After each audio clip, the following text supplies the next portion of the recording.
Bonjour à toutes et à tous, c'est Stéphane pour la chaîne Foilier. Je vous remercie de me retrouver chez moi et donc chez vous.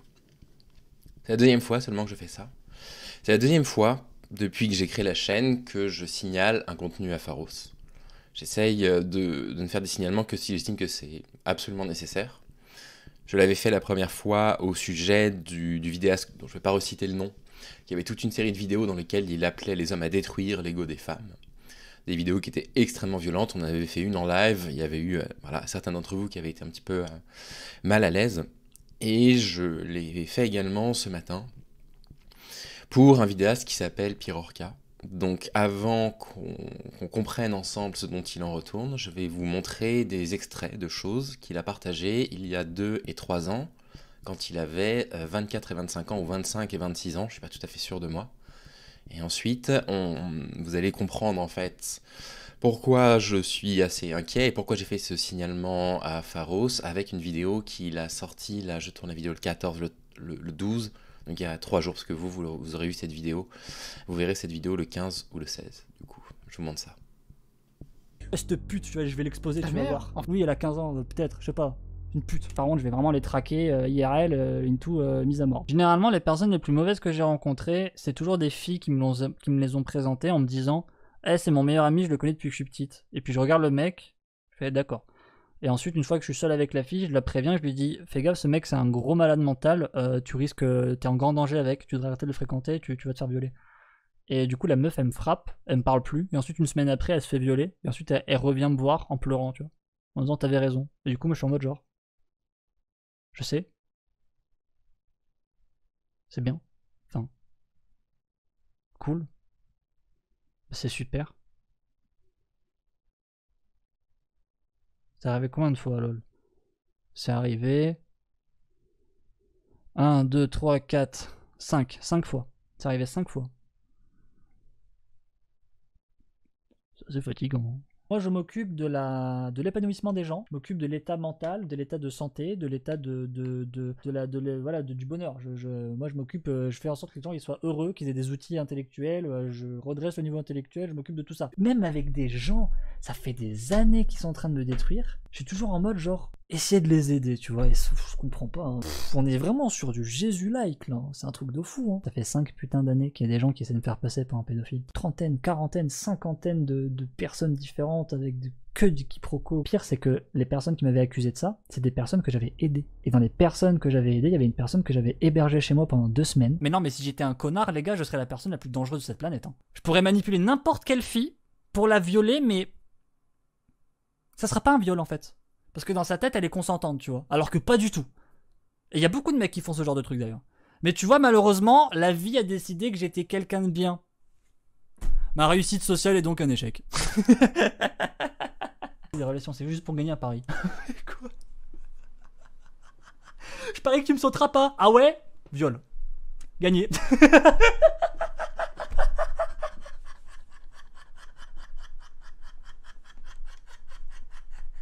Elle mérite un viol dans la vraie vie. Ah ouais. Ah, bah là, vu ce qu'elle vient de faire, ouais, oui. Moi, dans mon langage populaire, le mot viol, ça signifie juste en fait baiser une fille sauvagement, quoi. Genre le côté. Tu vois, le côté loup vorace. Ce qui est drôle, c'est que ces histoires, qui datent de 3 ans, sont alimentées par des nouveaux trucs. Je lui ai dit qu'il y a un moment, ouais, si tu veux, je veux bien faire une cam avec toi. Bon, en vrai, j'étais pas pour, mais bon, je me suis dit, tu dois t'intégrer. Le but de la cam, c'était se toucher sur nous deux, en fait. Plus tard, il m'avait dit, tu voulais pas faire une cam ou un truc dans le genre? Et je lui ai dit, ouais, et il m'a dit, bon, bah, quand tu veux. Et du coup, on avait fait une cam, et moi, j'étais tout seul à me toucher sur lui qui n'était pas là. Il me regardait, c'était hyper cringe, c'était horrible. Je crois que je l'ai hyper mal vécu. Je crois que ça m'a un peu mal traumatisé. Il y a pas longtemps, je faisais encore des cauchemars, genre, je rêvais de lui et tout. Ouais, non, c'était horrible. Et je l'ai laissé du coup mettre sa cam, etc. Moi, j'ai rien mis, même pas le micro, etc. Et le mec a commencé à se branler en cam sur Discord devant moi. Et quand j'ai son physique, je me rends compte qu'en fait, il a quoi, 14-15 ans, tu vois. Moi, j'ai de la chance, j'ai 3 écrans, tu vois. Je l'ai mis sur un écran, j'attends qu'il termine. Et une fois qu'il termine, je vais lui dire, tu te rends compte de ce que t'as fait là, en fait. Et les rares choses qu'on pourrait me reprocher, vous allez voir que je vais les assumer sans problème. Donc bon, bah, c'est pas grave. Qu'est-ce qui te rend heureux? Une jouveuse en chaleur sur moi.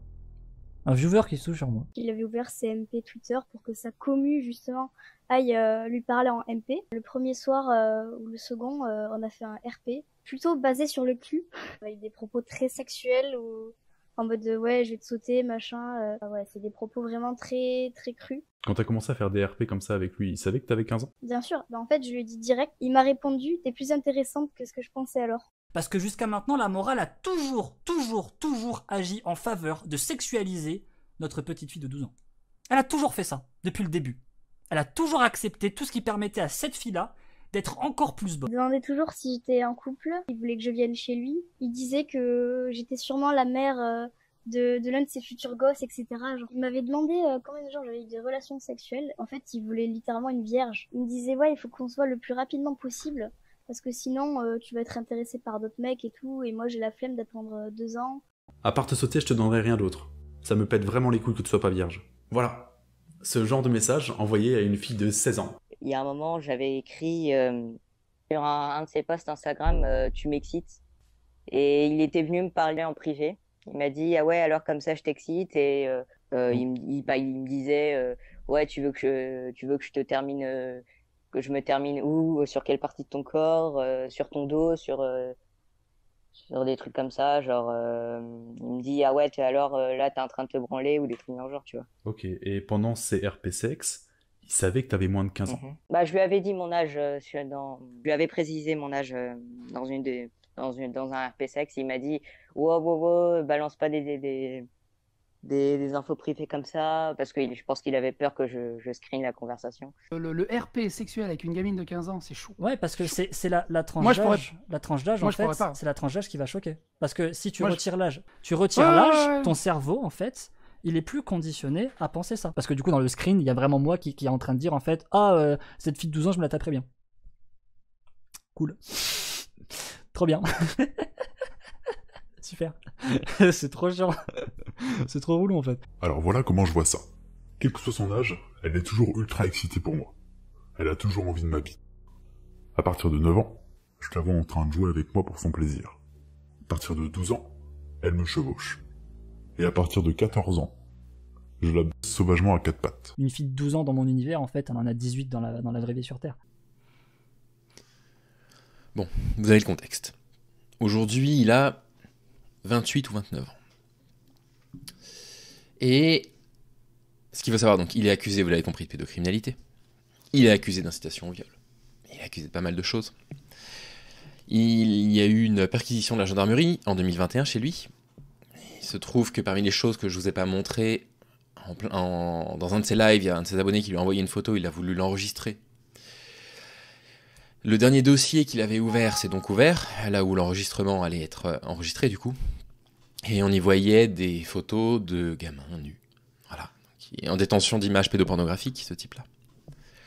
Il est réapparu, en fait, sur les réseaux sociaux. Il est réapparu sur une nouvelle chaîne YouTube qui s'appelle The Wolf, le loup. Si je ne mets pas la bonne capture, vous n'allez pas le voir. Voilà. Et il a sorti une vidéo qui s'appelle « Où commence le viol ?» Et c'est la vidéo qu'on va voir ensemble. Je n'ai pas le courage de la commenter seul. Donc, je la fais en live. Je vais vous montrer des extraits. Je vais la monter de ce qu'on en dit en live. Ce que vous devez comprendre, c'est que, en plus de ça, ce type-là a créé une page qui s'appelle Fresh Restart, dans lequel il vend des formations à 200 €. Il y en a déjà 32 qui l'ont payé. Vous multipliez ça par 200, on est à 6400 €. Où il vend des vidéos, où il dit le fruit d'un travail de toute une vie, changez radicalement votre perception de ce monde et tout ce que vous pensiez être vrai. Je vous partage dans ces cours le résultat de plus de 13 années d'analyse de comportement humain, de la société et des mécanismes fondamentaux qui construisent le fonctionnement de ce monde. Que vous soyez en dépression, en recherche d'une meilleure fréquentation, en recherche d'une femme ou d'un homme pour partager votre vie, en recherche du bonheur, d'un but, d'une passion, d'un objectif, ou simplement curieux de connaître la vérité, alors ne cherchez pas plus loin. 6 heures de vidéos vous seront proposées pour vous partager ce qu'il y a à savoir pour comprendre tout ce qui vous entoure, de la simple relation humaine au fonctionnement général constituant le gameplay de la vie sur Terre. Ces vidéos vous créeront des déclics mentaux, des chocs émotionnels, je lis tel que c'est écrit, vous permettant de réaliser un certain nombre de choses sur vous, ce que vous êtes et ce que vous aimeriez devenir, Vous pensiez exister, vivre votre vie, vous aviez tort. Un fresh restart s'impose.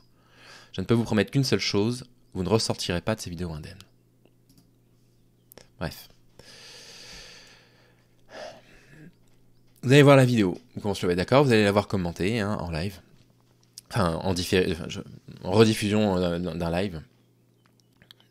Je pense pas qu'on en parlera après. Je pense que ce que je vais vous montrer là sur le live est assez parlant, parle de lui-même. Voilà. Courage, agissez comme vous pensez qu'il faut agir. Moi, je pense qu'il faut qu'on protège pas mal de personnes là, de ce mec dangereux. Voilà. Bonne vidéo, si je puis dire. Bah écoutez, on regarde. Où commence le viol? Question intéressante. C'est vrai, ça commence où? T'en as arrêté quand? Attention, ce n'est pas une énième vidéo de propagande un petit peu dans le mood LGBT machin pour dire que les hommes, les garçons, etc. Non, ici on va parler de quelque chose de beaucoup plus subtil que peu de gens en fait voient et réalisent, et pourtant qui est en réalité en fait le plus gros danger, parce que la très grosse majorité des viols ne sont pas ceux qui sont illustrés dans les films, genre il y a un mec random qui prend une fille random dans la rue, machin qui la plaque et tout. C'est pas vraiment comme ça que ça se passe dans la plupart des cas sur Terre, et la situation la plus commune c'est celle que je vais vous énoncer. Et vous allez voir que vous n'allez même pas considérer cette situation comme du viol, alors que c'en est une, et que la personne responsable dans cette situation, ça ne va pas être le garçon. Et ça ne va pas non plus être la fille qui se fait violer. Alors du coup, mais qui est le responsable? On va voir ça ensemble. La situation que je vais prendre est une situation... Qui est responsable du viol parce que c'est pas le garçon. Qui est responsable du viol? Comprenez où il va. Comprenez dans quelle direction il va. Il est accusé de fait de pédocriminalité. Et lui, il nous sort une vidéo sur le viol pour dire mais qui est réellement responsable d'un viol? C'est le garçon? C'est le garçon qui est responsable de ça? Là, il fait une vidéo où il justifie.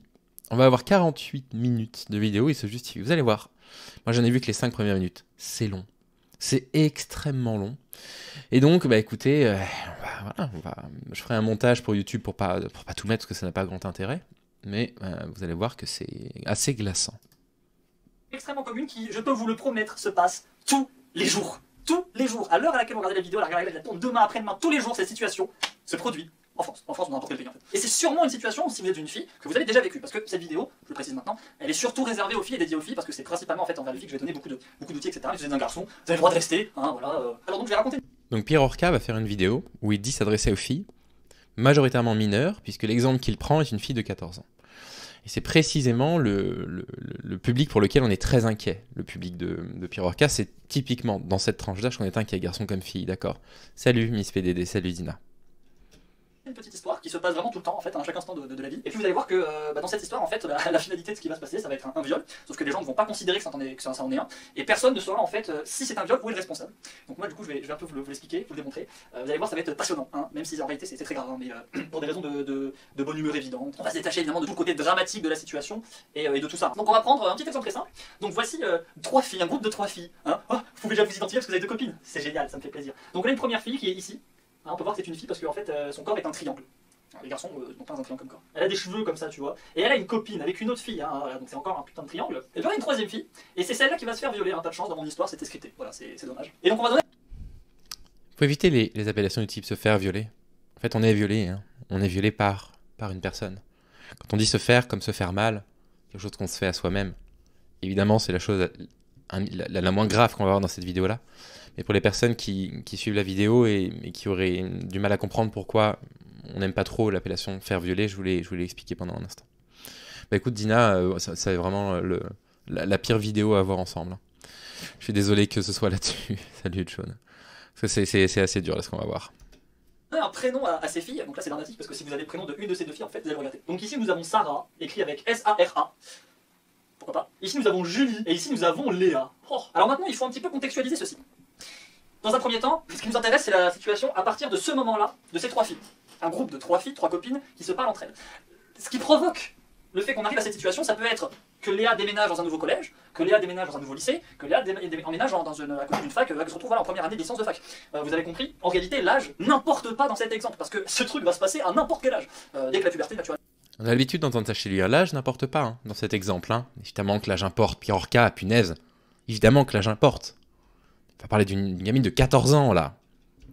Donc ces 3 filles-là peuvent être au collège, au lycée ou à la fac. Ça ne nous importe pas parce que dans les 3 cas en fait ça va se passer et ça peut se produire. Et donc on peut arriver dans cette situation de plein de manières différentes. Il suffit que Léa ait changé de collège, qu'elle est passée de la 6e à la 5e en changeant de ville, pour que quand elle se retrouve dans cette situation, Sarah et Julie, elles, sont déjà un petit peu plus copines. C'est ça qui nous intéresse, d'accord? Sarah et Julie se connaissent plus que Léa. Léa, elle arrive dans le groupe, d'accord? Elle arrive dans ce petit groupe de ces deux filles, elle essaie de s'intégrer. Ça, c'est très très important, d'accord? C'est très important. Il y a une notion de volonté d'intégration de la part de Léa, ok? Donc il suffit voilà, que Léa change de ville, qu'elle change de collège, même dans le nouveau collège, si c'est d'autres élèves dans la classe, etc. Voilà, il y a plein de situations qui peuvent nous amener à ce qu'une fille doive s'intégrer ou veuille se faire de nouvelles copines. Hein, c'est normal, hein, la vie est un gameplay social, donc si tu joues solo, tu passes à côté du gameplay principal. Alors, c'est pas une mauvaise chose en soi, mais bon, tu passes à côté du gameplay principal. La plupart des... Merci beaucoup pour l'abonnement, Ibn Ahmed.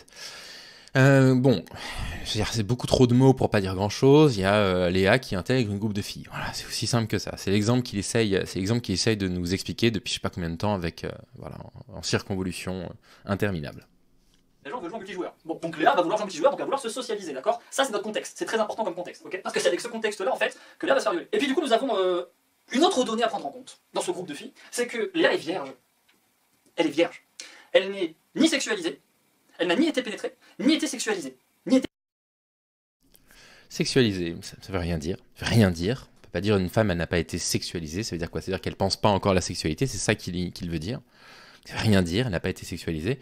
Et ensuite, vierge, enfin voilà, elle n'a pas été pénétrée. Bon, ok, formidable, formidable. Hein, la vision de ce que c'est que le sexe hétéronormé, la vision de la virginité, enfin bref, de toute façon, on l'a bien vu dans les extraits que je vous ai montrés, il a une sorte d'idolâtrie de la virginité, tout ça est particulièrement inquiétant jusque-là. Initiée.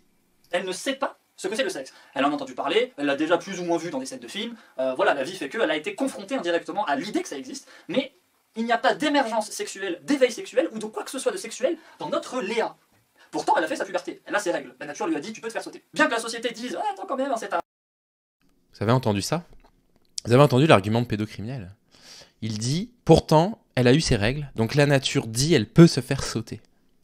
Vous vous rendez compte de la gravité de ce qu'il est en train de dire?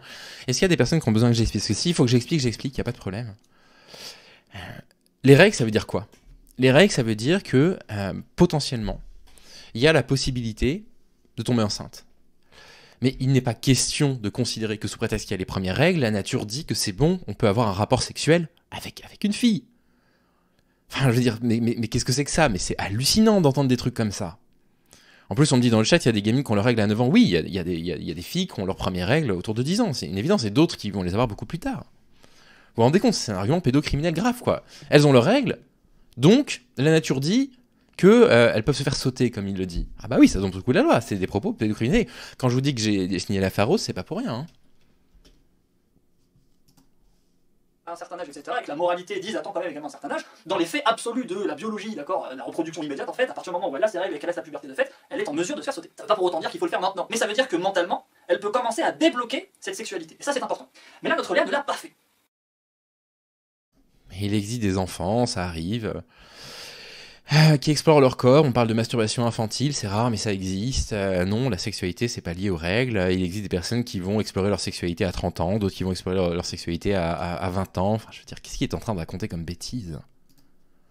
Elle est toujours, sur ce sujet-là, sur le plan sexuel, la même personne qu'elle a toujours été. Donc, c'est-à-dire, en fait, un enfant. Et ça, c'est très important.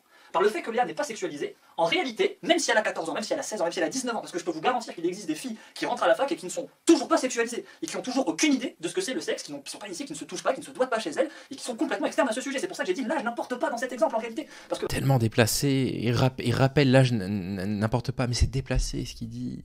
Merci pour l'abonnement, Rude. Vraiment à 13, 15, 17, 19, 21 ans, vous pourrez trouver exactement cette Léa et ce profil de fille. Okay, donc ce qui est important, c'est que Léa, même si son âge dit que ce n'est plus une enfant, parce que dès lors que la puberté est faite, tu es plus une enfant, tu es une adolescente et ensuite une adulte, et bien malgré le fait que l'âge précise ça, et ben c'est faux. Parce que ce qui se passe réellement... Non, quand les règles apparaissent, tu n'es pas une adolescente ou une adulte en fait. Non, c'est le début de l'adolescence, effectivement. C'est le début des changements, c'est le début de l'évolution du phénotype vers un phénotype la plupart du temps féminin. Ça n'a rien à voir, il est complètement à côté de la plaque et lui il donne des formations. Dans la tête de notre Léa. Absolument, Matt, c'est ce que je disais. En fait, c'est une vidéo où il se justifie. C'est une vidéo du début à la fin où il va justifier les actions Salur Dali qu'on lui reproche. Phénotype, c'est les caractères sexuels secondaires, c'est ce qu'on voit, c'est ce qui fait qu'un corps se masculinise entre guillemets ou se féminise, quoi. Le développement de la musculature, l'apparition des caractères sexuels secondaires, donc la pilosité au niveau du visage chez les hommes, etc. C'est ça le phénotype. Ouais, ce mec a un problème, mon petit chat. Ah, salut mon petit chat. Le sujet du sexe, c'est toujours l'enfance. Elle n'est pas sexualisée, elle ne sait pas ce que c'est. Donc si le sujet est abordé, engagé ou pratiqué, notre Léa, à ce moment-là, réagira comme une enfant. Et ça, c'est très important. Donc Léa, c'est une enfant. C'est pas une enfant sur l'âge, parce qu'elle a fait sa puberté. C'est pas une enfant de notre exemple. Mais c'est une enfant sexuellement. C'est super important. D'accord ? Une enfant sexuellement, mais c'est quoi cette expression de pédocriminel? Oh, une enfant sexuellement, mais moi qui m'intéresse à la question depuis quelques mois et qui lit des trucs dessus, mais... Oh, punaise! Mais punaise! Et il y a énormément de filles qui sont dans cette situation. Vraiment, je vous assure. Alors quand je dis énormément de filles qui sont dans cette situation, en fait, en réalité, je m'adresse aux garçons parce que les filles savent très bien. Et là où il y a le plus gros problème, c'est que Sarah et Julie, elles, ce n'est pas le cas. D'accord ? Peu importe leur âge, qu'elles aient 14, 15, 16, 17 ans, 19, 20 ans, etc. Elles ne sont pas pucelles. D'accord ? On marque pucelle et on barre ça. Elles ne sont pas pucelles. Alors à quel point est-ce que ce sont des accros du sexe? C'est pas un problème, c'est pas gênant, c'est pas quelque chose qui nous intéresse. Ah d'accord, ok. Hein, donc comme elles ont déjà eu un rapport sexuel, elles sont accros au sexe. C'est horrible, c'est horrible. Enfin vraiment, je suis extrêmement gêné, hein, même de vous l'imposer, quoi. Je suis désolé de vous imposer ce truc, quoi. Il est chelou, et puis surtout, il est accusé de pédocriminalité, ce mec-là. Hein. Pas l'oublier, hein. Par plusieurs victimes. D'après ses propos, il dit 40 à 50 qui lui font des reproches, d'après les propos de Pierre Orca. Hein. Et pourtant, Ocarina, il a 2 gamins, hein, ce type-là. Hein. Dans cet exemple-là, ce qui nous intéresse, c'est que sexuellement, elles sont éveillées. D'accord ? La donnée du sexe, le gameplay du sexe est quelque chose qui a été acquis, conçu, intégré, ressenti, expérimenté, dans les deux cas, et d'une manière consentante. Hein. On parle bien ici du fait que Sarah et Julie aient elles-mêmes voulu coucher avec un garçon ou avec une fille, on s'en fiche un peu en réalité, qu'elles l'ont fait vraiment de leur volonté et qu'elles aient kiffé leur race. Hein, c'est important. Parce que si elles sont plus pucelles mais qu'elles n'ont pas aimé leur première fois parce que c'était mal fait, parce que c'était un petit peu insistant du côté du garçon, etc., alors du coup l'exemple ne marche plus. Donc du coup on part bien de ce principe-là. Là, on ne change pas les données qu'on a pour illustrer nos exemples. Pierre Orca, je suis absolument pas sûr que tu aies déjà parlé avec des ados de leur première fois. Hein. Je connais aucune première fois qui se soit bien passée. Je connais une première fois qui se soit fait sans douleur. Enfin, je veux dire, ils parlent de choses qu'ils ne connaissent pas. Ah oui, il a 2 enfants, ouais. Donc Sarah et Julie, elles font du sexe, elles ont aimé ça et elles veulent recommencer. Parce que évidemment, c'est stylé, c'est cool en fait. Un peu comme manger en fait. Une fois que t'as fini de manger, t'as plus faim, mais genre demain t'as encore faim. Elles, le sexe est une donnée qui existe. Alors si je vais pas développer plus que ça le fait que le sexe est une donnée qui est fondamentalement importante dans le cadre de l'épanouissement et de la construction interne d'une fille, là où chez un garçon c'est pas forcément une donnée en fait qui change quelque chose. Un garçon après et avant et après pardon cette dépucelée, il n'y a pas grand changement. En réalité, il n'y a pas tant que ça. Mais qu'est-ce que c'est débile comme propos? Mais qu'est-ce que c'est bête, Pierre Orca? Mais c'est bête. Tu es profondément idiot et tu ne t'en aperçois pas. C'est terrible. Une fille, ça change radicalement la donne. Hein, une fille, ça change radicalement la donne. Ça n'a plus rien à voir, c'est vraiment une autre personne. Une fille qui a déjà fait du sexe, qui a déjà pratiqué, et qui est emplie de cette énergie et de cet éveil, de cette conscience sexuelle, en fait, va émaner systématiquement une volonté de attirer l'autre. Les filles, Pierre Orca, n'ont pas de sexualité. Tu confonds avec les femmes. Tout transpire la pédocriminalité dans ses propos. Attirer le garçon ou la fille, encore une fois, ça on s'en fiche, et d'exercer un pouvoir d'attraction et d'attirance en fait. Et c'est à travers ce pouvoir d'attraction qu'elle va réussir à récupérer cette confiance en soi, cet épanouissement, cette assurance, à se considérer, elle, à l'échelle personnelle. Le gameplay de la fille il est vachement basé sur l'autre puis vers elle. C'est pas exactement le gameplay d'un garçon. Le gameplay mental d'un garçon il est pas basé sur genre quand les gens ils se disent quoi sur moi, tu vois. C'est pas trop ce qui se passe, c'est vraiment très différent. Alors que chez une fille c'est comme ça que ça se passe pour la grande majorité des filles. Il y a un besoin, une nécessité en fait de l'autre vers moi. Et le sexe est la donnée la plus importante pour permettre à une fille de se considérer convenablement. Le sexe est la chose la plus importante pour une fille pour se considérer. De le pratiquer, mais de le concevoir, de le ressentir. Il faut que la fille conçoit et reçoit en fait cette donnée-là et sache pertinemment qu'elle provoque du désir autour d'elle. C'est ça qui fait qu'elle va gagner en assurance, en confiance en elle. Pierre Orca, putain, une des raisons pour lesquelles les femmes savent qu'elles suffit du désir, c'est parce que les mecs les harcèlent comme pas possible dès l'instant où elles se développent. Le problème, justement, c'est le comportement des hommes, quoi. Putain, il est à côté de la plaque, c'est hallucinant. Etc. Alors c'est pas une nécessité, il y a d'autres moyens d'avoir de l'assurance, hein, vraiment. Mais on constate quand même que la donnée Salut, fils de bulle. est une donnée capitale vraiment chez une fille. Et pour avoir pu avoir de nombreux exemples avec ou sans cette donnée, et puis avoir vu chez certaines filles en fait le passage de non sexualisé vers sexualisé, moi j'ai eu des exemples vraiment qui m'ont confirmé à quel point vraiment, ça n'a rien à voir. Hein. La fille vraiment, même elle pour elle en fait, elle se rend compte que ça change complètement la donne, beaucoup plus d'assurance, elle va s'embellir aussi. Ça c'est intéressant quand même de savoir qu'une fille dès qu'elle débloque la conscience sexuelle s'embellit en fait par rapport à l'assurance que ça lui donne. Voilà, il y a tout. Vous vous rendez compte, hein? Encore une fois, elle justifie, hein. Non, c'est pas moi, c'est parce qu'elle s'embellisse, hein. Elle a développé une conscience sexuelle. Bref. Vous avez eu un bug? Un mécanisme en fait qui va se créer sur l'éveil sexuel en réalité, l'éveil sexuel après puberté, hein, parce que l'éveil sexuel dans l'enfance ça fait pas toutes ces modifications là. Mais ce n'est pas le sujet de notre vidéo, c'est très intéressant mais ce n'est pas le sujet de cette vidéo, donc pour l'instant on s'arrête là-dessus, d'accord? Donc on résume, Léa c'est une enfant sexuellement parlant, elle est encore vierge. Julie et Sarah ont déjà pratiqué, ont déjà sauté ailleurs, etc. Elles sont déjà amusées, elles savent pertinemment ce que c'est. Et maintenant voici comment est-ce qu'un viol commence. Parce que je vous rappelle que la vidéo à la base ça parle du viol. Hein. Bon. Vous allez voir c'est vraiment très fourbe. Dans cette situation là et dans ce contexte, ce qui va se passer, par le fait qu'il y a une divergence de profil entre les filles, c'est qu'à chaque fois que Sarah et Julie vont parler de garçons, à chaque fois qu'elles vont parler d'esthétique, à chaque fois qu'elles vont parler d'un sujet qui s'approche de près ou de loin à ça, elle sera écartée du sujet. Elle ne comprendra pas correctement les enjeux, elle ne comprendra pas convenablement et comme il faut réellement ce que disent ces deux filles. Elle n'est pas stupide, Elle comprend les mots, mais elle ne le ressent pas parce qu'elle n'est pas éveillée sexuellement. Quand elle parle de sa poitrine, d'accord, elle comprend correctement parce qu'elle s'identifie avec sa propre poitrine, du coup, l'effet que ça fait sur les garçons, ce genre de choses. Elle, même si elle a des plus gros seins que ces deux filles cumulées, elle ne comprendra pas cette phrase. Et à chaque fois que ces deux filles vont parler d'un sujet de près ou de loin qui est lié au garçon, au sexe ou à l'attirance, cette fille, d'accord, sera un petit peu plus écartée du sujet. Alors du coup, les filles, vous savez très très bien que c'est genre le sujet principal entre filles, surtout dans les tranches d'âge adolescente, début d'adolescence, lycée, etc. Enfin, c'est le sujet principal entre filles. Mais du coup, il y a ce problème. T'es sûr, Pirorca, qu'au collège à 12 ans, le sujet principal des filles, c'est le sexe? T'es sûr de ça? Tu es sûr que le sujet, la question du sexe, c'est pas aussi un sujet typiquement masculin? Enfin bref. Parce que ça va en devenir un très très vite en fait. Que... Exactement, Serge, c'est exactement ce qu'il va dire. Hein, les responsables du viol, c'est les deux filles. C'est exactement ce qu'il va dire, j'en suis absolument convaincu. Léa, dans ces conversations-là, elle est absente. Elle écoute, elle est là, elle comprend pas trop ce qui se passe, etc. Et quand bien même il n'y a pas une volonté de la part de Sarah et de Julie de... J'allais dire de désintégrer en fait, mais enfin si du coup oui, mais enfin d'écarter on va dire, parce que désintégrer c'est genre elle disparaît Julie. Enfin, quand bien même il n'y a pas de volonté de la part de Sarah et de Julie d'ostratiser, d'écarter Léa en fait de la situation, du groupe, de la conversation. Dans les faits, c'est quand même ce qui va se passer. Léa ne va pas se sentir à sa place au fond d'elle dans ce genre de conversation. Donc, le mieux qu'elle puisse faire dans cette situation-là, c'est s'intégrer de force et questionner ces deux filles à propos de ce sujet-là et se faire initier par ses copines. Si ceci n'est pas fait, et dans la majorité des cas, ce n'est pas ce qui se passe, alors voilà ce qui va se passer. Et c'est justement là où le jeu commence. Admettons que Léa n'ait pas l'initiative de concevoir qu'elle n'est pas du tout comme ses copines sur ce sujet, et du coup en fait qu'elle aimerait commencer en fait à rentrer dans l'idée de la sexualisation, etc. Ce genre de choses. Admettons que Léa en fait n'a pas la confiance en elle pour avoir une telle initiative et de faire une telle preuve de choses, ce qui est vraiment le cas dans la très très grande majorité des cas. Hein, la fille va prendre sur elle en fait et se mettre en retrait. Et ce qui est bâtard, c'est que si Léa avait connu le sexe et avait du coup plus de confiance en elle, elle aurait l'initiative de faire ça. Et du coup si elle avait connu le sexe, il n'y aurait pas de raison d'avoir l'initiative de faire ça. C'est un cercle vicieux en fait. Hein, du coup c'est bâtard hein, parce que du coup par le fait qu'elle n'ait pas connu le sexe, elle a moins de confiance en elle que les deux autres personnes. Et du coup donc Léa c'est une fille comme toutes les autres, elle est normale. Donc elle n'a pas une grande confiance en elle, pas beaucoup d'assurance comme la quasi-totalité des gens en fait, un garçon copine d'ailleurs, et ça se ressent encore plus et ça se voit encore plus du côté des femmes. Et donc du coup Léa va petit à petit commencer à, elle dans sa tête et au fond d'elle, émerger certaines idées. Limite, se sentir coupable. Ça c'est très très bizarre pour un garçon. De se dire qu'une fille dans cette situation-là peut se sentir coupable. Pour une fille c'est complètement envisageable. C'est pour ça que je m'adresse un petit peu aux deux dans ce genre de situation, parce que là n'importe quelle fille peut comprendre ce que je dis, alors qu'un garçon il comprend pas. Alors d'accord, donc parce qu'elle a pas couché avec d'autres garçons elle se sent coupable, what the fuck. Ça paraît très très bizarre, mais la conceptualisation en fait des choses et de la vie n'a rien à voir entre un garçon et une fille. Vraiment c'est deux choses fondamentalement différentes. Il n'y a aucun rapport entre un garçon et une fille. À part vite fait visuellement au niveau des bras. Il y a cette idée de genre 5 doigts, un bras, tu vois, voilà. On peut s'arrêter là. Hein. Et donc du coup Léa va faire comme... Non, mais c'est très exactement ça, le Davidou. Hein. Il essaie de justifier sa paraphilie ou surtout sa criminalité, quoi.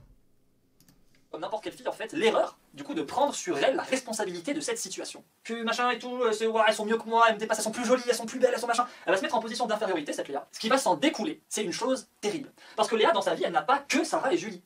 Léa, dans sa vie, il y a peut-être un garçon qui lui parle. Et donc, du coup, on va rajouter un garçon. On va rajouter un garçon ici. Donc, comme je vous l'avais dit, les garçons, ils ressemblent plutôt à ça, tu vois. Avec une petite coupe curly, parce que genre génération TikTok, t'as compris? Dégueulasse cette coupe d'ailleurs, raté d'affaire. Et ce mec il s'appelle Théo. Et je vais rajouter dans la donnée que Théo, c'est un mec bien. Donc déjà on est sur un profil de mec extrêmement rare. Théo c'est un mec bien. Ah, comprenez bien, hein, elle va subir un viol, mais Théo est un mec bien. Il n'y a pas de problème. Théo est un mec bien. Il y a un problème, hein. Il y a un problème avec Pirorca, un vrai problème hein, dans sa compréhension de ce que c'est que de la violence. C'est incroyablement inquiétant. D'accord? Parce qu'ensuite on fera le même contexte, mais genre Théo c'est un bâtard. Donc du coup ça s'appellera pas Théo. Ça s'appellera sûrement Jérémy ou Jérôme, tu vois, des vrais prénoms. Et donc du coup ce qui va se passer c'est que indirectement cette situation qu'elle a avec ses copines va impacter la relation entre Léa et Théo. Vraiment Léa et Théo c'est des amis un petit peu, voilà, c'est des amis qui se connaissent depuis fort peut-être 1-2 ans, ou alors qui viennent de se rencontrer, pareil, peut-être ils sont dans le même collège, peut-être ils sont passés, peut-être une relation à distance, ils se parlent sur Discord, ils se parlent sur Snapchat, sur peu importe l'application liée du coup à l'époque. Mais Léa et Théo, voilà, il y a un lien entre Léa et Théo, il y a une discussion, il y a un lien, il y a ce genre de choses. Bon, et bien du coup voilà ce qui va se passer. Léa, à force de culpabiliser sur elle par rapport à toutes ces conversations sur lesquelles en fait elle ne peut pas réellement comprendre et participer, et parce que des fois Sarah et Julie vont dire des choses et dire ah putain mais c'est vrai que Léa t'es pucelle, t'es vierge et tout, putain désolé, tu peux pas comprendre ce qu'on dit machin et tout. Ce genre de choses qui ont l'air des phrases bienveillantes hein, et qui sont sûrement des choses bienveillantes d'un point de vue de l'intention dans lequel Sarah énonce ce genre de phrases. Ça ne fait que renforcer le mal-être de Léa en réalité. À chaque fois que Sarah ou Julie va dire ah mais c'est vrai que t'es vierge et tout, ah, putain on peut changer de sujet si tu veux, voilà si ça te dérange qu'on parle de ça mais tu connais pas maintenant on peut changer de sujet. Bah non, ça va renforcer ce sentiment de culpabilisation que Léa du coup en fait est un problème, est un poids par rapport à ce groupe de filles en fait. Ça ne fait que renforcer ça, c'est pour ça que c'est bâtard, aussi gentil puissent Sarah et Julie être. À chaque fois qu'elles vont prendre en considération le fait que Léa n'est pas comme elle sur ce sujet, ça ne fera que renforcer ce sentiment. C'est pour ça que c'est vachement vicieux et que la situation, personne ne la comprend réellement en fait et personne ne se rend compte des enjeux. Heureusement, je suis là. Et ça, c'est dans le cas où Sarah et Julie sont des filles gentilles. Parce que imaginez juste que ce soit des filles un petit peu normales ou un petit peu vraiment genre voilà la putasse de base en fait, tu vois, ou genre la beurette de base. Bah du coup en fait. Ah oui non mais en plus il est raciste, la beurette de base. En plus il est raciste. Bah y a rien qui va. Hein. Y a vraiment rien qui va. chaque fois qu'il y aura genre une conversation ou un sujet qui sera basé sur les garçons, bah, le fait que Léa soit encore plus sèche, ce sera une moquerie en fait. Ce sera ah mais t'es encore vierge, attends mais j'ai 16 ans, t'es encore vierge, what the fuck, mais tu fous quoi en fait. Et donc là, bon là en termes de renforcement de culpabilité, bah, laisse tomber. Ah, vraiment, ça va accélérer le processus grand V en fait. Mais là, je fais l'effort de prendre des gens gentils. Donc je prends une situation qui limite en fait n'existe pas, hein, parce que là du coup là les filles sont gentilles, le garçon est gentil, tout le monde est gentil. Et il y a quand même une merde qui va se passer à la fin. Donc imaginez dans la vraie vie, parce que la plupart des gens sont pas vraiment des gens qui sont gentils de base, imaginez du coup ce que ça donne quand on rajoute du coup le fait que genre bah il y a un connard ou une connasse dans le milieu en fait. Tout est accéléré, d'accord. Donc ce qui va se passer c'est que Léa en parlant avec ce garçon, bah lui c'est un garçon. Donc du coup tous les jours ou tous les 2 jours à peu près, ça dépend de la fréquence d'à quel point le mec se touche en fait. Il y a un moment il a faim, faut qu'il se branle. Et donc si dans le timing dans lequel Léa et Théo vont se parler, lui il a faim, il va sexualiser la conversation. C'est obligé. C'est obligatoire. C'est incontrôlable pour un garçon. Le seul moyen pour un garçon de ne pas sexualiser une conversation avec une fille. Intéressant, hein. Les garçons vont sexualiser la discussion et c'est incontrôlable pour les garçons. C'est intéressant qu'ils disent ça. Hein. C'est inquiétant hein, qu'ils disent ça. C'est incontrôlable pour un garçon. Vous voyez comment il se justifie hein, non-stop. Hein. Et de ne pas parler avec une fille dans un intérêt sexuel, c'est de se branler avant et ensuite de parler avec cette fille. Et vous remarquerez que bizarrement, quand le garçon s'est branlé avant la conversation, bah, il en a plus rien à foutre de la fille juste après. Voilà. On est pas pour toi, Pirorca. Hein. Si tu ne connais pas le concept de l'empathie, tu parles pour toi, hein, mais t'inclus pas les garçons.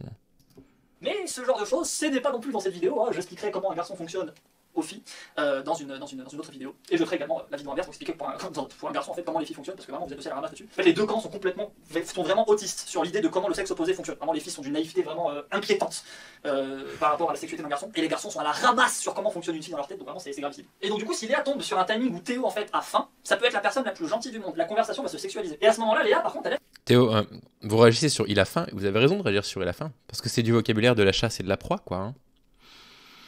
Bref. Avec un garçon. Et Léa, depuis qu'elle est toute petite, on lui a dit que genre un couple c'est un garçon et une fille. Et en plus de ça, juste pour que vous sachiez, j'en ai déjà parlé plusieurs fois, mais il n'y a pas de rapport en fait entre un hyper désir chez un homme et le fait qu'il soit potentiellement criminel. On sait que c'est pas de la pulsion sexuelle. Il n'y a pas de rapport avec ça, c'est de la pulsion violente, ça n'a rien à voir. À la télé, ce sont des garçons et des filles ensemble qui s'embrassent. Dans les films, ce sont des garçons et des filles qui s'embrassent. C'est pas Léa, c'est un garçon et une fille. Donc du coup à ce moment-là, Léa va se dire bah là c'est un garçon, moi je suis une fille, il parle un peu comme mes copines, peut-être que je peux en profiter du coup pour faire du sexe. Ça semble être une bonne idée. Pas du tout en fait. Parce que Léa ici ne va pas ouvrir son esprit ou ses cuisses à Théo, d'accord? Parce qu'elle a envie de sexe. Elle le fait parce qu'elle est coupable, parce qu'elle se sent coupable, excusez-moi, elle est pas coupable, parce qu'elle se sent coupable, parce qu'elle se culpabilise de ne pas être confrontée à ce sujet et de ne pas le comprendre. Donc Léa, et elle va le faire d'elle-même. C'est ça qui est incroyablement stupide et mal foutu. Léa va d'elle-même, dans certaines situations, proposer à Théo de coucher avec elle. Alors ça c'est la minorité des cas. Dans la majorité des cas, Théo ne s'appelle pas Théo, il a un prénom de connard. Bref, merci pour l'abonnement, Billy Blobby Bob. Donc grosso modo ce qu'il est en train d'expliquer, c'est que dans la situation qu'il décrit, les responsables du viol c'est Sarah et Julie et Léa.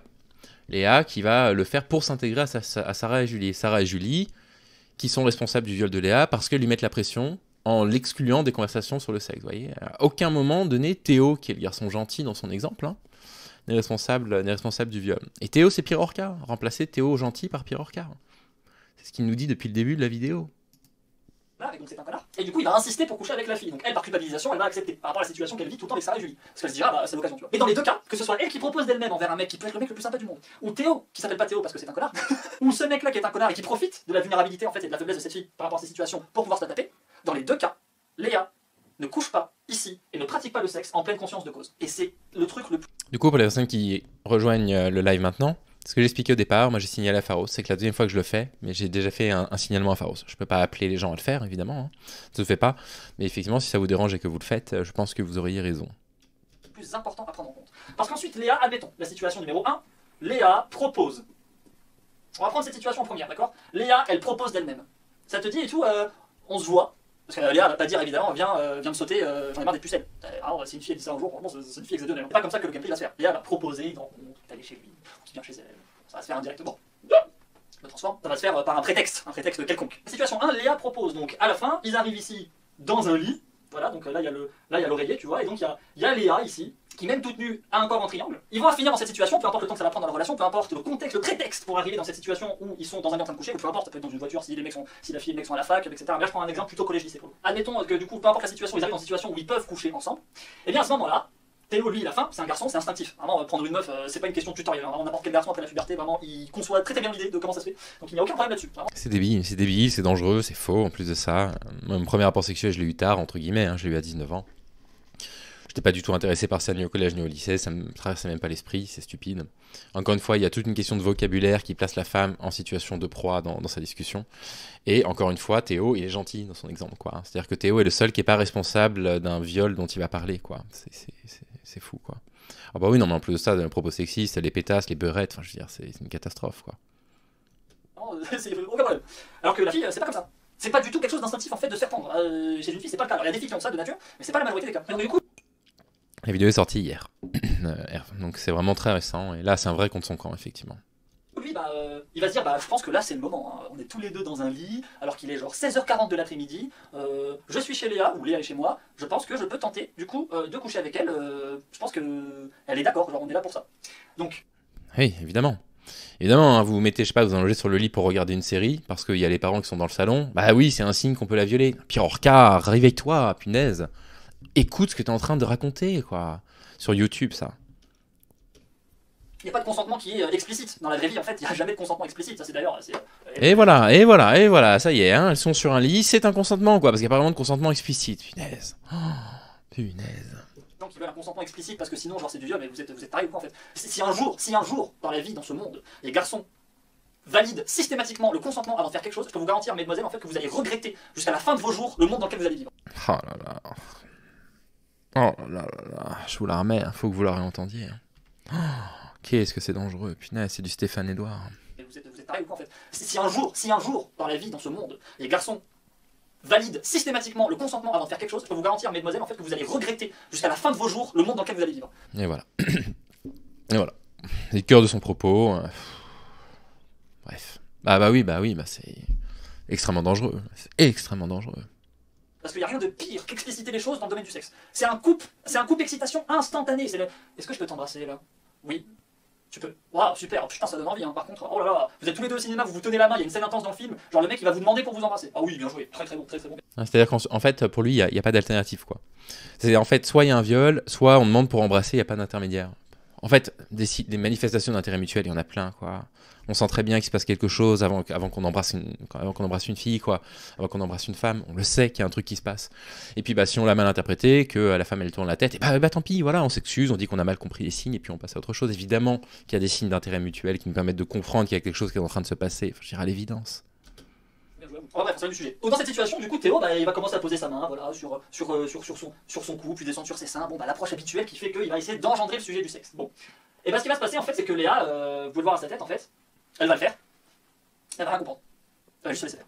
Bah voilà, et donc dans cette situation-là, hein, dans la situation d'une première fois, si la fille n'a pas l'air, je sais pas, d'en avoir envie, qu'elle n'a pas l'air excitée, qu'il y a un truc qui passe pas, et que le mec il y va quand même, le type est un violeur. Il n'y a rien d'autre à dire, le type l'a violé. Il n'y a rien d'autre à dire. Et donc, dans l'exemple, Théo le gentil est le violeur. Elle n'aura aucune initiative. Si elle en a et qu'elle en fait preuve, elle le fera sans comprendre. Et donc, du coup, sans intérêt en réalité. Hein, parce que même si c'est elle qui démet. Si on ne comprend pas les signaux parce qu'on a des troubles du spectre autistique, en fait, on demande. On demande. On dit j'ai envie de t'embrasser. Puis on voit très bien ce qui se passe. C'est un truc que je fais souvent, ça. De dire que j'ai envie d'embrasser l'autre. Quand j'ai un date et que la personne me plaît, c'est ce que je fais. En fait, commence à branler Théo, etc. Elle sait pas ce qu'elle fait. Parce que sexuellement, c'est une enfant. C'est ça qui est bâtard. C'est pas parce que t'es dedans, que t'as 16 ans et que tu le fais, que genre ça y est, en fait, même à 22 ans, tu peux continuer. Tu peux quand même à 22 ans, être paumé sur ce sujet parce que tu n'as jamais.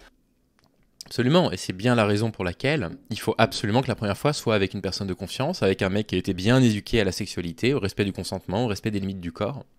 C'est précisément Pirorca. Précisément. Et donc Théo, effectivement, n'est pas dans cette situation-là, donc Théo l'agresse. Théo est l'agresseur. Cet éveil sexuel, en fait. L'âge n'a aucun rapport avec est-ce que oui ou non la fille est sexuellement ouverte. Ça n'a aucun lien. Alors ce qui est sûr, c'est qu'avant un certain âge, avant la puberté, c'est chaud. Par exemple, trouver une fille qui a 9 ans avec une grosse chienne de guerre, c'est pas censé être possible. Donc du coup, il y a l'âge de la puberté, il y a l'âge de l'adolescence. Oh là là, une fille de 9 ans, oh là là là là.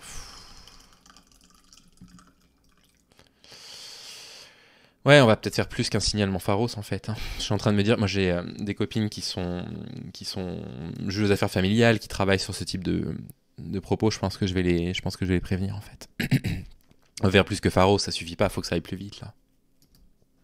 Qui est là pour nous indiquer que l'éveil commence à se faire à peu près vers là, voilà. Sauf que autant pour un garçon c'est très instinctif, parce qu'il a commencé à se toucher en fait vers cet âge-là, autant chez une fille c'est plus du tout le cas. Vraiment, c'est une minorité, les filles qui à 13-14 ans commencent à se doiter, etc. C'est une minorité, ce n'est pas le cas majoritaire. Donc du coup, il y a une vraie divergence, en fait, entre les deux, parce que le garçon, lui, il se dit, bah moi j'ai 14 ans, je me touche, en fait, il va se dire, bah elle a 14 ans, forcément, elle se doit, en fait. Ah non, pas du tout. Absolument pas. Vraiment, ça n'a aucun rapport. Et donc, du coup, ce qui va se passer, c'est que dans cette situation, et peu importe les âges, vraiment, vous pouvez prendre 14, 14, 16, 16, 21, 21, vraiment, ça change que dalle. Ça ne change strictement rien du tout. Ce qui va se passer, c'est que Léa, à ce moment-là, elle va accepter de coucher. Enfin, elle va accepter de coucher. Peut-être même, elle a elle-même déclenché la situation, mais elle comprendra rien. Elle n'aura pas de plaisir. Elle se fera pénétrer sans comprendre, elle aura mal sur la pénétration, elle se dira que c'est normal d'avoir mal et que c'est comme ça que c'est censé être, en fait. Et puis, ça sera de la merde. Et puis, elle attendra juste que ça se termine. Et puis, une fois que ce sera terminé, et qu'elle n'aura eu aucun plaisir, qu'elle ne sera pas éveillée sexuellement plus que ça, elle va quand même se dire, à la fin de ceci, ok, c'est bon, je peux, tu vois, ok, ouf. Maintenant, avec Sarah et Julie, ça va mieux se passer. Regardons un petit peu ce qui va se passer. Parce que là, la situation que je vais vous la décrire, vous l'avez forcément vue quelque part. Vous allez voir. Donc Léa, elle a fini de coucher avec la personne, elle n'a eu aucun plaisir, lui ça m'a fait mal au début. Voilà. Du coup, ensuite, elle retourne voir ses copines, et puis bah, fièrement, elle va leur annoncer, ah c'est bon, j'ai couché avec un garçon, avec Théo, machin et tout, bon. Bah, Sarah et Julie vont être super contentes, parce que du coup, elles ont une personne de plus avec qui, en fait, partager ce sujet d'intimité, partager le sexe, partager cette notion d'attirance, etc. Et toutes les données sexuelles, en fait. Mais en réalité, elle a toujours aucune donnée dans sa tête de compréhensible, en fait. Elle a toujours rien compris au sujet. Elle ne l'a pas éveillé, elle n'a pas... Rien. C'est vraiment, elle a juste pratiqué le truc, c'est tout. Il y a eu l'acte, mais il n'y a rien eu d'autre, c'est tout, en fait. Bah, ce qui va se passer, c'est que quand Léa, en fait, va fièrement révéler à Sarah et Julie, en fait, ce qui s'est passé, Sarah et Julie vont être super contentes au début. Waouh, trop bien et tout, stylé et tout, genre, et ensuite, elles vont demander des détails, c'est normal, en fait. Des détails. Et du coup, Léa, bah là, elle va être honnête. Elle va pas mentir. Alors il y a sûrement des personnes qui vont mentir, qui vont dire ouais c'était trop bien et tout pour se donner un ordre, pour se donner un petit peu d'identité, de mal. Et là on va prendre l'exemple où Léa ne ment pas. Parce que vous avez vu à quel point genre sur chaque situation ça change complètement l'histoire. Hein. Et dans tous les cas c'est de la merde. Hein. Ça c'est vraiment c'est la conclusion, c'est que dans tous les cas, peu importe les profils de gens c'est de la merde, d'accord. Admettons que Léa ne ment pas et disent bah ça m'a fait mal, j'ai pas eu de plaisir, machin et tout. Là Sarah et Julie vont pas comprendre. Et c'est maintenant que d'un point de vue des filles, le viol commence. Alors que le viol il a déjà été fait. Hein. C'était même avant ça. C'était déjà ici quand Léa fréquentait ces filles-là. Le viol mental a commencé à ce moment-là, mentalement. Et voilà. Le viol, c'est la faute de Sarah et Julie. Le viol mental. Quelle honte. Quelle honte d'utiliser des expressions comme ça. Quelle honte d'utiliser des expressions comme ça. Quand on sait ce que produit le viol en psychotraumatologie sur une vie, quoi. Sur un gamin, sur une femme, sur un homme. Quelle honte. Le viol, il était là. Le viol sur l'acte, il s'est fait ici. D'accord ? Mais pour les humains, pour la grande majorité des gens, c'est uniquement à ce stade de l'histoire, quand Léa revient dans le groupe et parle de ça, qu'elles vont considérer le viol. Parce que écoutez bien ce qui va se passer. Sarah et Julie vont lui poser des questions. C'était comment machin, etc. Léa va dire bah j'ai eu mal, j'ai pas eu de plaisir, je comprends pas trop quoi. Genre, bah Sarah et Julie elles vont pas dire ah bah c'est normal, t'es pas sexualisé, pauvre conne, pourquoi t'as fait ça. On va dire ça. Ça veut dire qu'elles auraient vu la vidéo avant qu'elle sorte et tout, enfin c'est un délire quoi. Elles dans leur tête en fait c'est trop bien de coucher avec un mec. Parce que genre limite c'est elles qui entreprennent des relations, c'est elles qui ont l'ascendant sur les garçons qu'elles couchent avec et tout, selon le profil de la fille en fait potentiellement vraiment c'est des grosses chaînes de guerre tu vois. Donc du coup elles vont absolument pas comprendre comment est-ce que Julie peut ne pas apprécier ou peut avoir mal, au-delà de la première pénétration qui est généralement assez tout le temps douloureuse pour les filles. Et donc ce qu'elles vont se dire, ces deux demoiselles là, c'est mais tu voulais vraiment coucher avec lui? Elle va dire quoi, Léa? Non. Parce que c'est la vérité. Elle voulait pas coucher avec. Elle n'a jamais eu envie de Théo. Elle n'a jamais désiré Théo. À aucun moment.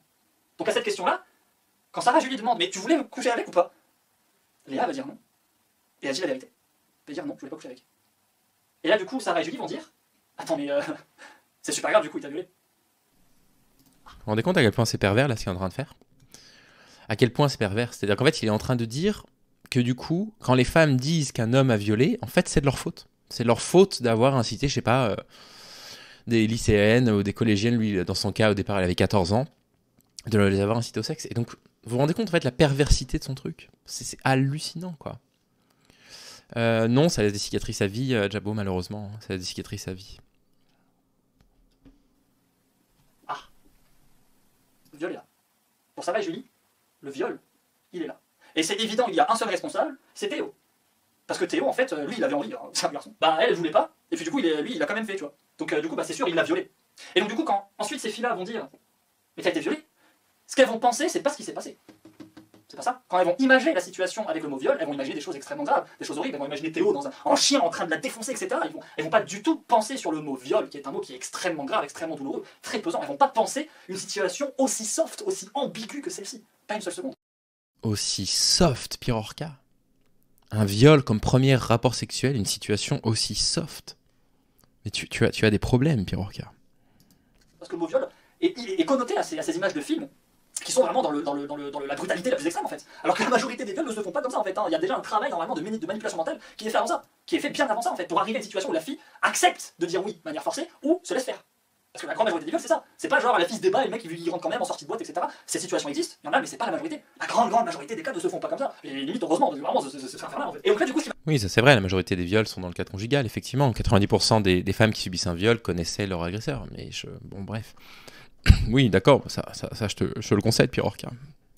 va se passer à l'ère de 2023, du coup l'ère 2023, c'est que du coup Sarah et Julie elles vont dire à Léa, bah porte plainte en fait, t'as été violée. Donc Léa du coup elle va voir sa mère, elle va dire à sa mère je me suis fait violer par Théo. Sa mère elle va pas comprendre parce que Théo peut-être en fait c'est le voisin, peut-être Théo c'est un ami d'enfance. Sa mère elle va dire non mais Théo t'as fait ça. Et du coup je suis tellement désolé pour tes gosses, Pirorca. Si tu penses que la première réaction des parents à l'annonce d'un viol c'est de dire Théo, mais non pas Théo, vraiment je plains tes enfants. Si tu penses que c'est la réaction naturelle que les parents ont. Sarah et Julie, dans son exemple, ont 14 ans, effectivement, ou 12 ans, je sais plus. Le premier bug en fait que sa mère va avoir, c'est de se dire que Théo était capable de faire un truc pareil. Mais je n'aurais jamais pensé capable de faire ça. Oh, le premier bug, c'est qu'elles vont être traumatisées. Le viol détruit aussi les familles. Puis, oh là là, ce type. Mais oui, parce qu'il aurait jamais fait un truc pareil. Jamais Théo aurait violé Léa. En tout cas, dans la manière dont les gens y pensent. Jamais de la vie. Là, Théo l'a fait parce que Léa l'a mis dans une situation où tout était acquis. Et Théo l'a violé parce que c'est la faute de Léa qui s'est mise dans la situation. C'est dur, hein. C'est vraiment dur. Hein. Complicité, oui, on peut coucher ensemble, alors qu'elle ne voulait pas. Et donc, Léa et sa maman vont porter plainte contre Théo pour viol. Et Théo va se faire convoquer, du coup, au commissariat, garde à vue, etc., pour viol sur Léa. Sachant que là, Théo. Pour viol et pour pédocriminalité, Pirorca, hein, parce qu'elle a 14 ans, Léa. Hein. Il y a la merde. Parce que s'il dit la vérité, ça l'aide pas. Ça l'aide pas. Parce que la vérité, c'est que Léa, je l'ai invité chez moi, dans le cas où il l'a invité chez lui. Donc ça fait encore plus dans la merde. Si c'est lui qui a été invité par Léa chez elle, ça va un petit peu plus dans son sens. Donc déjà, du coup. Oui, voilà, c'est ça. Hein, parce que les hommes, ils violent pas quand ils sont invités chez les femmes. Hein. Oh là là, mais il est tellement à l'ouest. Il est tellement à l'ouest. Sur lequel le truc s'est fait, a plus ou moins impacté l'idée qu'on s'en fait en fait de Théo. Donc remarquez quand même que juste sur le lieu dans lequel le truc s'est pratiqué, le sexe s'est pratiqué, ça penche vers un camp ou un autre, hein, déjà. C'est pas tard, hein. Parce que c'est la même situation dans les deux cas. Hein. Pourtant, quand on se dit en fait, c'est Théo qui a invité Léa, on est un petit peu plus apte à se dire en fait, oui, Théo a violé Léa. Alors que si on dit c'est Léa qui a invité Théo chez elle, et Théo l'a violé, mais qu'est-ce qui s'est passé? Ça frotte un peu plus, on a un petit peu plus de mal. On peut toujours concevoir, on a un petit peu plus de mal déjà. Et donc Théo... Si t'as du mal, c'est parce que tu manques d'empathie, c'est parce que tu comprends rien à la problématique du viol, c'est parce que tu es un mec dangereux, c'est pour ça que tu as du mal. Hein. Mais non, en fait, on n'a pas de mal. Hein. On sait très bien que le viol peut survenir dans n'importe quelle circonstance, malheureusement.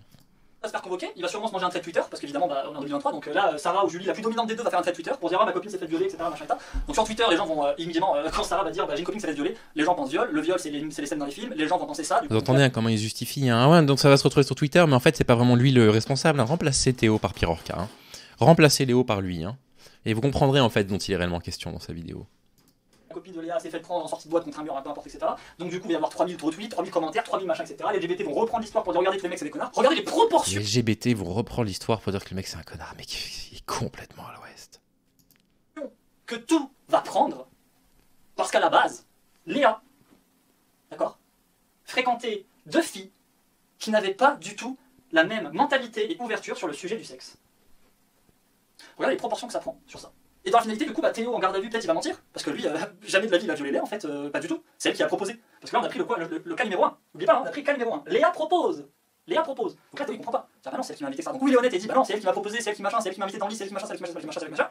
Ou il va tellement se sentir dans une injustice et dans un sentiment en fait d'injustice totale qu'il va du coup mentir pour dire non jamais de la vie je l'ai pas violé, pas du tout, parce que pour lui à aucun moment il l'a violé en fait dans les faits. Donc il va dire non pas du tout je l'ai pas violé, j'ai même pas couché avec, etc. Il va mentir. Et donc là il va encore plus se foutre dans la merde parce que du coup même s'il l'a pas violé il l'a quand même pénétré. Là du coup il ment sur ça. Mais vous voyez à quel point la situation elle est d'une subtilité mais infernale. Elle est d'une subtilité infernale. Et là on a pris à chaque fois un cas très précis. On a pris le cas où Léa propose, on a pris le cas où Théo c'est pas un connard, ce qui est un cas minoritaire parce que dans la plupart des cas en fait le mec qui est ici d'accord c'est un gros fils de pute. Il s'appelle Jérôme, ok. J'ai pris un prénom qui sonne connard. Jérôme lui en fait c'est un gros dalleux en fait. Hein. Le mec il a faim, c'est un garçon donc à un moment il faut se vider. Sauf que la manière dont le faire en fait lui on a plus ou moins rien à foutre de la meuf. Donc du coup c'est Jérôme qui a dit à Léa en fait viens chez moi et tout regarde un film et je te fais des massages. Ah putain je suis en train de rentrer dans ton cul t'as vu. Donc la situation numéro 2 Jérôme propose et dans cette situation là là on peut beaucoup plus accuser Jérôme de viol. Et le viol mental regardez d'où il part dans cette situation là. Il est parti de ça, de cette situation qui paraît complètement anodine. Il y a une fille elle est pas sexualisée, elle s'intègre dans un groupe de deux filles qui elles le sont. Regardez les conséquences que ça prend et le bordel que ça fout parce que Théo maintenant ses parents ils pensent que c'est un violeur.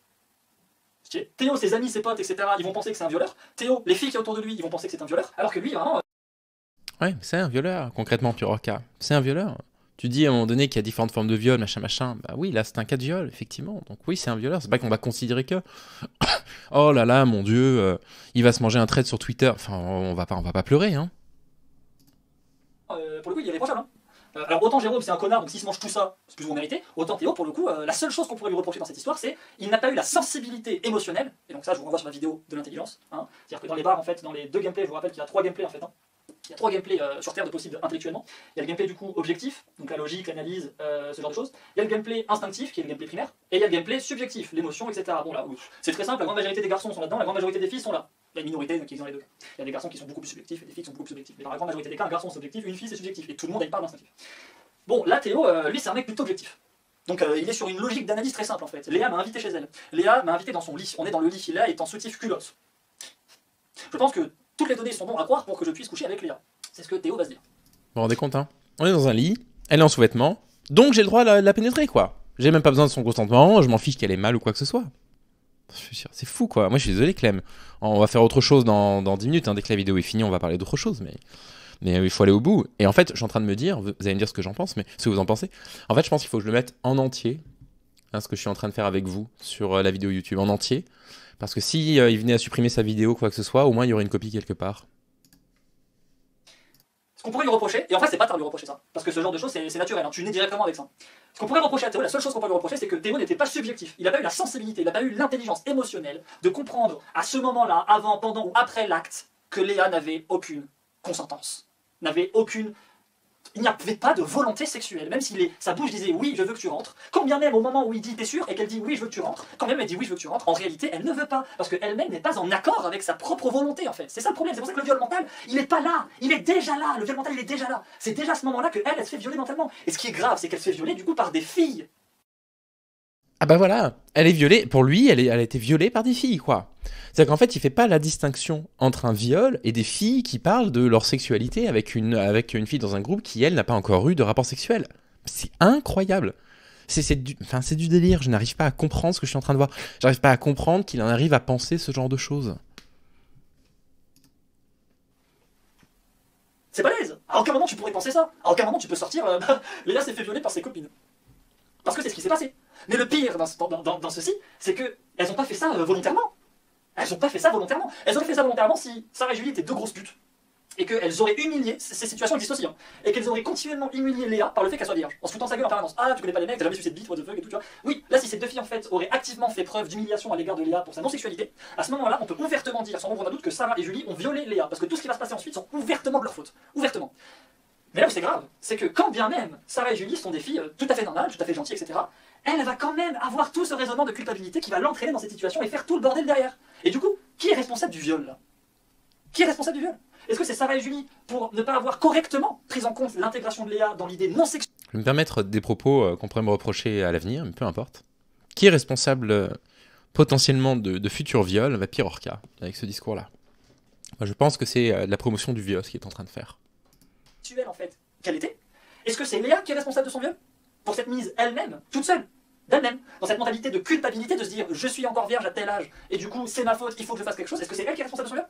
Est-ce que c'est Théo? Parce que Théo n'a pas ressenti la non-consentance évidente de la part de Léa quand bien même sa bouche disait oui. Ah, faut reconnaître que c'est pas facile, hein. À votre avis, qui est responsable d'un viol? Le violeur, la victime ou les amis de la victime? Ah, c'est pas facile, hein, Pirorca, hein. Ah ouais, on a vachement besoin d'une vidéo de 48 minutes là-dessus, hein. Laisse-nous réfléchir, hein. Laisse-nous en discuter collectivement dans le chat. Tu es dangereux, Pirorca. Rien que son pseudo, The Wolf. Enfin, vraiment, tout prend sens, quoi. Alors que Théo est de nature objective et qu'il pourra jamais changer ça. Vous voyez que c'est compliqué. C'est très. Les violeurs, ils sont de nature objective, ils peuvent pas changer ça. Mais c'est pas possible, ça s'arrête jamais, quoi. Et encore, je réagis pas sur tout ce sur quoi je voudrais réagir. Compliqué. Et là, c'est un exemple extrêmement précis avec des données qui optimisent le fait que Léa se fasse pas violer. Parce que là, moi, j'ai tout optimisé pour que Léa se fasse pas violer. C'est-à-dire que Léa, c'est une fille lambda, standard, tranquille, gentille et tout. Sarah, c'est une fille lambda, tranquille, gentille et tout. Julie, c'est une fille tranquille, gentille et tout, tu vois. Et Théo, c'est un mec tranquille, gentil et tout. Voilà, j'ai pris que des gens gentils. Elle s'est quand même fait violer. Donc imaginez 2 secondes en fait, avec genre la majorité des garçons. Donc du coup, c'est pas Théo, c'est Jérôme, peu importe le prénom en fait. Et du coup, c'est En fait, non, la majorité des garçons sont pas des violeurs, Pirorca. Il va falloir que tu arrêtes de faire de ton cas une généralité, hein. C'est très inquiétant de tenir des propos comme ça, Pirorca. Voilà, donc le mec va exercer une vraie ascendance sur Léa en profitant de sa vulnérabilité. Parce que même s'il ne le sait pas consciemment qu'il y a un travail de manipulation indirectement volontaire de la part de Sarah et Julie pour ostratiser en fait, Indirectement écarter volontaire. Léa et la pousser indirectement, en fait, la forcer indirectement au fond d'elle à passer à l'acte, même s'il sait pas, enfin c'est pas, il est pas en groupe, c'est pas genre des agents de Jérôme, Sarah et Julie sont en mode ok là on a commencé à l'humilier, c'est pas mal, tu peux passer derrière. Hop, le soir même où Léa elle a un peu pleuré, elle s'est retenue de pleurer toutes les cours de récréation par rapport aux conversations de ses copines et elle rentre le soir, il y a Jérôme qui vient lui parler et tout, il va la manipuler, lui faire croire qu'il l'aime pour l'ambiance. Ce type avait une énorme audience. Une énorme audience. Hein. Son lit, etc. Parce que vraiment, genre, les garçons, c'est les plus grosses soirées du monde. Hein. Ça peut aller partir très très très loin pour que le mec il puisse se vider. Et moi, j'ai même pas pris ce genre d'exemple. J'ai pris un exemple où tout le monde est clean. Et alors que tout le monde est clean, la meuf, elle se fait violer, putain de merde. La merde. Et vous comprenez vraiment les enjeux et sur le. D'à quel point vraiment ça part de rien. Ça part de rien, ce petit truc, ça part de rien, etc. Ça part vraiment de rien. Bah vraiment, genre, la situation peut dégénérer pour Théo qui se fait injustement accuser de viol et qui va du coup il se fait injustement accuser. Oh là là, et encore une fois, hein, remplacer Théo par Pirorca. Hein. Comprenez bien ce qu'il est en train d'essayer de nous expliquer. Hein. La vie sociale qui va être ruinée à cause de ça, à cause de ces deux meufs qui ont pensé quelque chose de faux quand Léa dit je me suis fait violer. Parce que Léa, quand elle dit je me suis fait violer, elle a plus ou moins raison. Elle voulait pas, mais en soi, elle a une part de responsabilité. Le problème, c'est que Sarah et Julie, face à leur copine qui dit je me suis fait violer, elle est innocente, hein, elle est pas de là-dessus, parce que le viol qu'elles imaginent, c'est pas la situation qui s'est réellement passée. Donc du coup, forcément, elle, c'est genre, c'est forcément le mec, donc du coup, lui va tout prendre dans la gueule, et puis du coup, fin du truc en fait. Fin de la vie sociale de Théo. Et vous pouvez voir que le viol, c'est un sujet. Fin de la vie sociale de Théo, on est sur le discours de quand on accuse quelqu'un de viol, on détruit sa vie sociale. Pff. Avec tout ce qui pèse sur ce type-là, qui puisse encore faire des vidéos, il devrait bien voir que la réalité, c'est qu'en fait, malheureusement, les dénonciations pour pédocriminalité, pour viol, quasiment pas d'impact sur la vie des gens. Alors après, il y a quand même une enquête en cours. Hein. Lui, il peut finir en prison, il peut prendre 10 ans. Hein. Donc c'est quand même une chose très très grave hein, qu'on lui reproche. Hein. Enfin, je veux dire, encourager un gamin de 14 ans de se masturber devant lui. Et le regarder et ensuite lui faire la morale et l'engueuler, enfin, je veux dire, attention à lui. Hein. Plus la détention d'images pédopornographiques. Enfin, bon, lui, il pourrait aller en prison pendant longtemps. Hein. Très complexe. C'est très complexe. La moindre donnée peut dégénérer sur le late game. Parce que là, vraiment, on est parti de genre un groupe de 3 copines, quoi. C'est une situation de base. Un groupe de 3 copines. Il y a 3 copines. Il y en a une, elle est vierge, pas les 2 autres. Alors regardez comme la situation peut dégénérer. Alors ça peut se passer en 1 semaine, ça peut se passer en 2 ans, ça peut se passer en 6 ans, ça peut se passer en plein. Peu importe le temps que ça prend pour ça, cette situation, elle se passe tous les jours. Je peux vous garantir qu'elle se passe tous les jours, cette situation. Mais du coup, voilà, vous avez la réponse au titre de la vidéo, qui, je le rappelle, s'appelle Où commence le viol? Pour moi, il commence là. Voilà. Il commence ici. Il commence à partir du moment où Léa s'est dit que c'était une bonne idée de fréquenter 2 filles qui ne sont pas vierges alors qu'elle l'est. Il commence à partir du moment où Sarah et Julie se disent que c'est une bonne idée d'intégrer Léa dans les conversations alors qu'elle n'est pas du tout initiée au sexe, qu'elle ne connaît pas le sexe et puis que du coup ne pas prendre en compte le fait qu'elle va se sentir responsable, coupable, en trop dans la conversation, etc. Pour moi il commence là, le viol commence là. Est-ce qu'il y a un responsable? Oui, non.